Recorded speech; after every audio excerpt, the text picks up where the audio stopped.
man, that makes me feel calm. My parents are upstairs. I don't have to go to work tomorrow. It's just school. All right, so and we're recording File New in Illustrator, File New, and the first thing that happens when you start a document in Illustrator is you can name it, but that doesn't mean it's saved. It just will be named that when you save it. So I will just call this Hello World.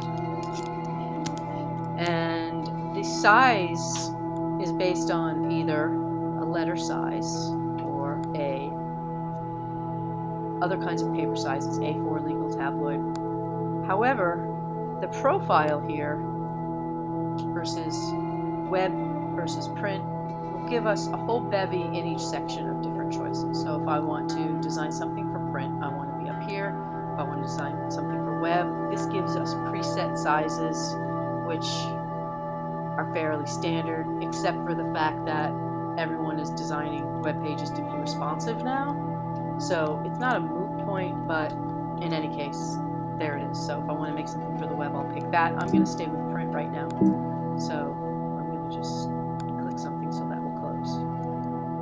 And I want to go with print and letter size. Now, this is an important thing to notice. The document is being measured in points. And I don't really want it to measure in points. I want it to measure in inches. So I'll change that over here to inches. And now I have 8.5 by 11, and I can change that to any print size that I want it to be. If I want to do a CD cover, I might want to be 5 by 5. But not really 5 by 5, because if I'm really going to print this at a printer's, I need to add another little bit of size area to the outside edges of my work called the bleed. Just was on a different planet for a second, and now I'm back. Alright, so there. So here I have a document, and I have this big red line around it. This is the bleed setting. So if I want to have color in this document that goes to the edge, which is what I'm going to do first, I'm going to just lay this out. This is a rectangle tool. Down here, this is considered the fill and the stroke of anything you draw. So it can have an outline or it can not have an outline, and the term for that is stroke in design tongue. So I'm going to change that to a no stroke and a fill of red. So this color red is got a value for the web. If I needed to tell my developer this was the red I'm working with, there's a value there. That's called hexadecimal numbers. And then I also have the CMYK values, which are the print colors. And I have the HSB, which is hue, saturation, and brightness, and the RGB, which is red, green, and blue. So within this one dialog box, you're looking at 1, 2, 3, 4 color models. These are all ways of describing the same item, the same color. That's what all that is. If I only want to see web colors, which is kind of antiquated, this is if you're designing like some kind of an application that you need to have solid web colors, and I'll go into more what that means later. You can decrease the number of colors in the palette, but most of the time you're going to be working with a normal palette. This little flag up here means that this color will not print the way you see it when it's made out of ink. So remember that you're looking at a device that's projecting light, and it does not really match this. Even if this is the same number numerically in color, this will never really look like this if you put them together. That's highly unlikely. There are books that you can buy called process color books and Pantone color books that will help you to determine a precise value of a color, and I'll talk about that more as we go on. But in any case, now I have red. Okay, so I can make shapes with this tool and move the pieces around. This is a selection tool. Click and drag with this tool to resize things, to rotate your shape. You have a rotate tool. There it is. When you click and drag, you'll be rotating around the center of an object. If you click in a specific location, you're then going to rotate from that location. That's called setting an origin point. So by default, it will want to rotate from the middle, but you can change that. Okay. Illustrator, like Photoshop, does a thing called making layers. So each time you draw something or create something, it's going somewhere. And these are actual objects. They're graphical objects. Graphical objects that are existing at a specific mathematical equation, which is the width and the height, and the position that it is from the upper left-hand corner, or coordinates, x and y coordinates. And all of that is being told to you up here. Here's your x and your y, and the width and the height. And why that could be really important is sometimes you think you can see something, but it's not right. In graphic design, a lot of times you're designing by the numbers, making sure things are lined up. And when you start to work with grids, it's really not that difficult. You just check and you go, oh, 1.0. You can move things around with the arrow keys on your keyboard, and you can see that these values up here are changing for the x and the y of where this is. Holding the shift key down will move things 10 pixels at a time, and not holding the shift key down when you're pressing the arrows will move things 1 pixel at a time. So sometimes you just might need to nudge something into place.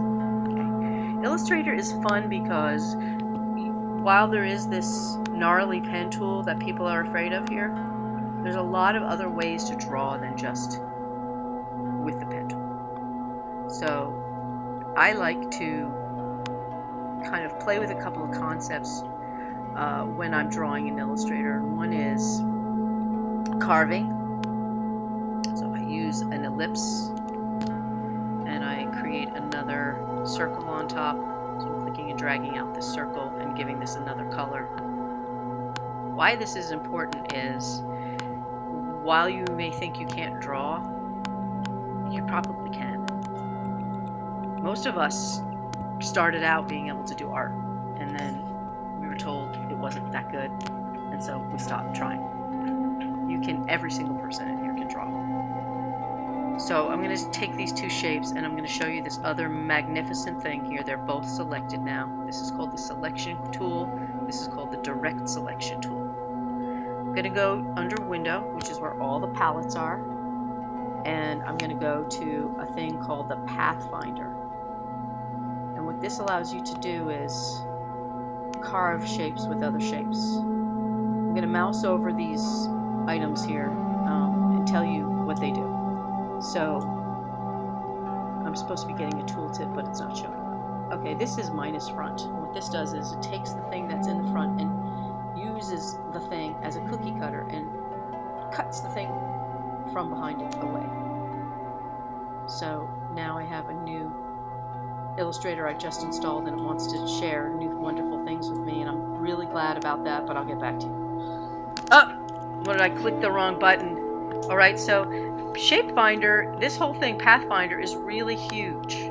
Pathfinder is very helpful if you do not think you can draw, because you can. You can carve shapes out of other shapes. I'm using a rotate tool right here to rotate the shape, and then to scale this is the scale tool. It's a little thing turning into a big thing. And again, if I click and drag, it's going to scale from the middle. If I hold the shift key, it'll constrain. And depending on the style of art that you're trying to create, artwork in Illustrator can be very difficult or very challenging. Alright, so I have this shape here. I'm going to copy it. Copy. An easier way to do that for me from the keyboard is to press the Option key and move this item. So I'm copying it, and I'm also holding the Shift key, and I made two of them. And if I do Command D, it will do the same thing again. So selecting everything, again, I'm going to scale things. So you're basically working with geometry, and you can trace things. Alright, I'll rotate this again. Now I have a little crown. Distortions are possible in here. Each one of these shapes now that is touching each other is now going to become one shape. I'm doing that over here with merge. Now they are one piece. And using this pen tool, I'm going to click on the point at the bottom that lines up with the central point at the top. And if I actually clicked on the line, I should now have a point here, and I do. And if I move that down, right, I can start creating a divot. So you can build things in this program. It is so much fun. The pen tool here, right, I could have used this tool to do the same thing, God bless you. But it's a lot harder to draw some of these really perfect shapes with the pen tool. So this Pathfinder thing, I'm drawing with the pen tool now. The Pathfinder thing is a really good thing to take a look at. I have tutorials on my site already on the Pathfinder, and you can start watching them. But this pen tool is a click and drag, and a click and a click. And it's a lot more difficult to get something, really perfect with this. This is much more a tool for drawing something that is more amorphous, more organic, and for tracing. When this class used to be 15 weeks long, I used to do a tracing exercise. If you want to do a tracing exercise on your own, not graded, this is what I would suggest you do to become good at Illustrator. Are you ready? Find a picture that you really like. Okay? I really want to draw an octopus so much. So I'm going to find a picture of one, and I'm going to have the interweb help me draw my octopus. This looks difficult enough. Let's see. How about that guy? Everyone wants one of these. I mean, that's like a little too plagiaristic, right? I mean, that's someone's drawing. I can't use that. I thought it was a photo. Okay. No. My little kids, boy, they can spend so much time looking at pictures. I might pick something. Let me just show you how to do it. Is that someone's art too? Yes, it's a porcelain octopus, large. This guy, that's art too. It has to be. Nope, rubber latex. That's sort of pushing it there. All right, of course I like all the ones that are already art. All right, so I have to get one here and stop dodging the bullet. All right, that is a real octopus, is it not? Wow, that is a really cool looking thing. All right, so I'm gonna copy that. Is it though? His name is The Women Who Fell in Love with an Octopus. Montgomery. That'll work. All right, so I'm gonna copy image and tab over to Illustrator, and then I'm going to do paste, Command V. Right. So I copied it, and I'm pasting it, and then I'm going to press S for scale, and I'm going to click and drag to fit my octopus in the space. V is for the move tool, or the selection tool, and again I'm going to scale it. Good enough. Alright, I'm going to zoom it. Command plus or the zoom tool. Zoom. Alright, layers. I have these other things over here. I probably don't want them anymore. A good thing to know about working with layers is that if you click these little circles there in the layers panel, you don't even have to click on the thing to select it. You can just delete them. So that's a time saver. Did you get that? Okay, so now I want this layer to be locked, so I'm going to call this one Trace Me, and I'll lock that layer. And now I'm in a whole separate layer, and I will add a new, I'm out of that layer, and I'm adding a whole separate layer, and this one is going to be my pal. Right. And here we go. So the pen tool. The pen tool works by allowing you to plot points that are the connectors of line segments.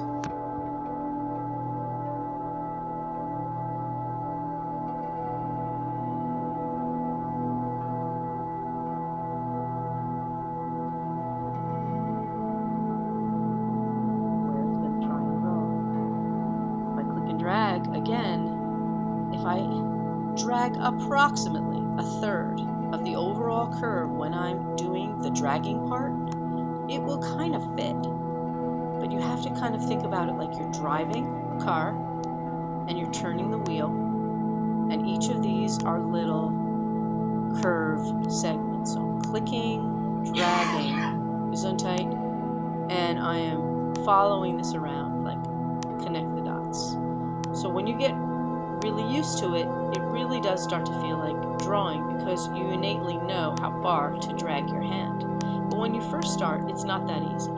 And you might want to just do what I'm doing now, which is just click small clicks and make a shape. Now I'm not going to draw this entire octopus right now, but I am going to try to guess here. This is where that part is. That was a pretty good guess. And I'm just drawing this one. This is a terrible job I'm doing here. I'm just knocking this out. And here's the reason why. Okay, so now I have that. It's pretty hard to see what I'm tracing.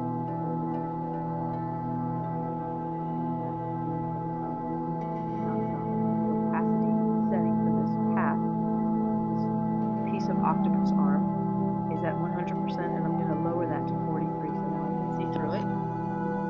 And now there's a number of different methods that I could use to make this more perfect.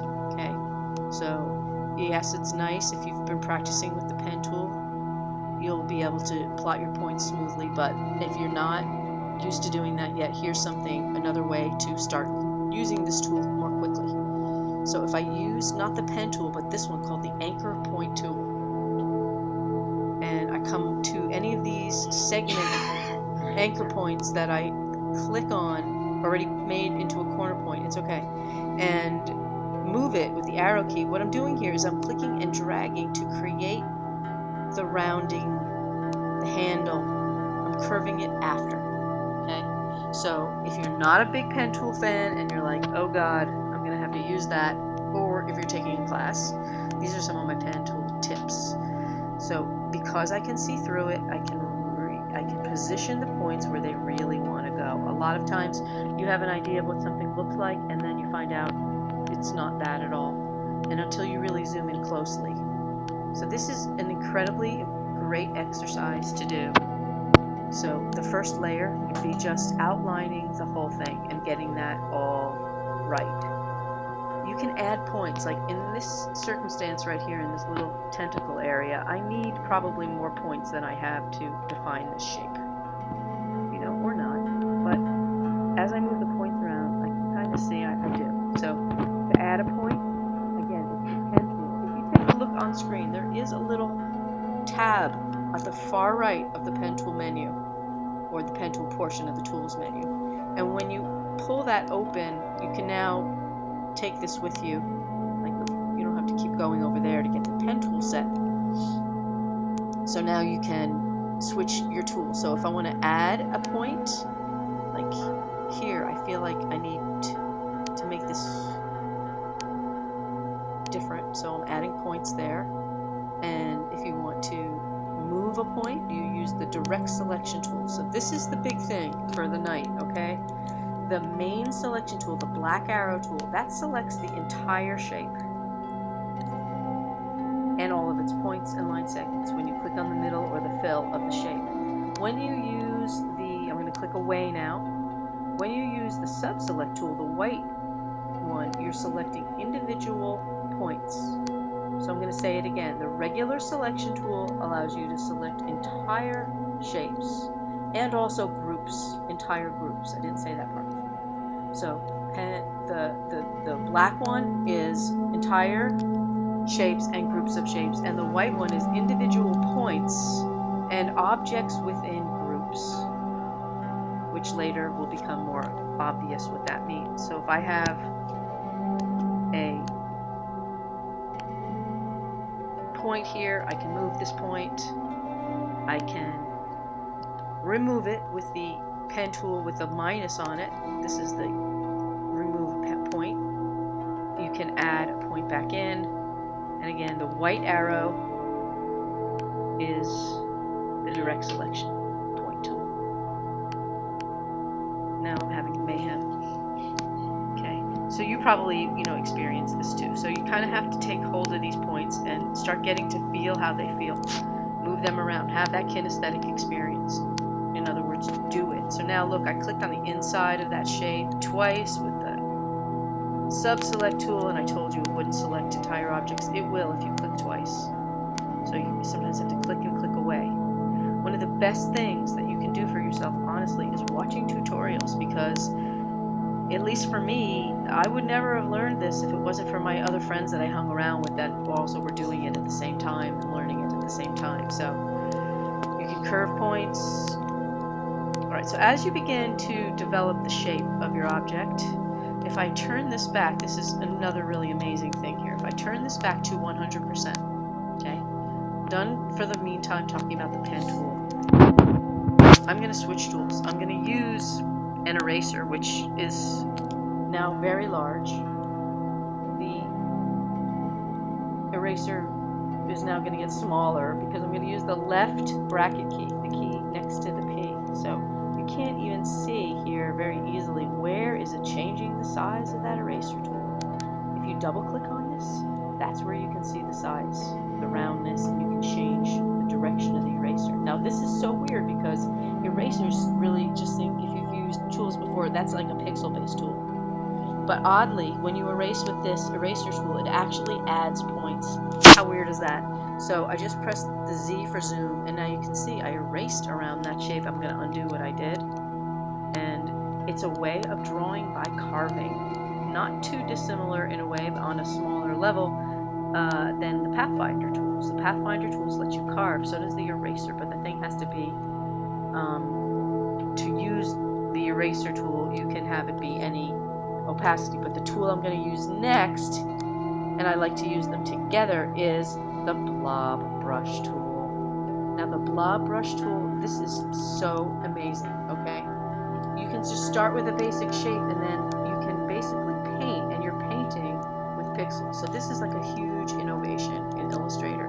Being able to do this and not have to draw with the pen tool, that's pretty massive.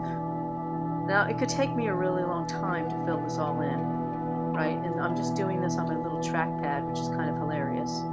But when I let go here and click on it with the sub-select tool in the middle here, you can see all these points. Of course, the highlight level is red. I'll change the color to yellow here for the fill.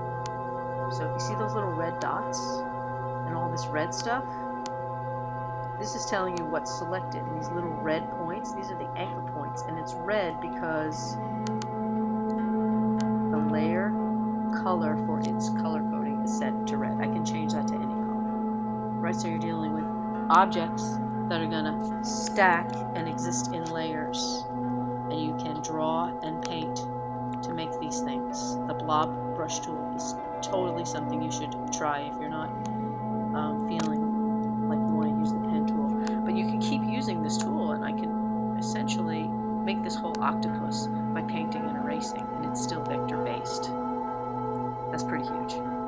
So once I would get the background layer done, then I would go and kind of anticipate what all of the lighter shades are. Next medium shade, lighter, lighter, lighter, till I get to the top. A lot of times when I first draw something, I'll do it just in grayscale. Even though this has color, it may be helpful for you to try finding an object and tracing it using grayscale. And I'm going to stop the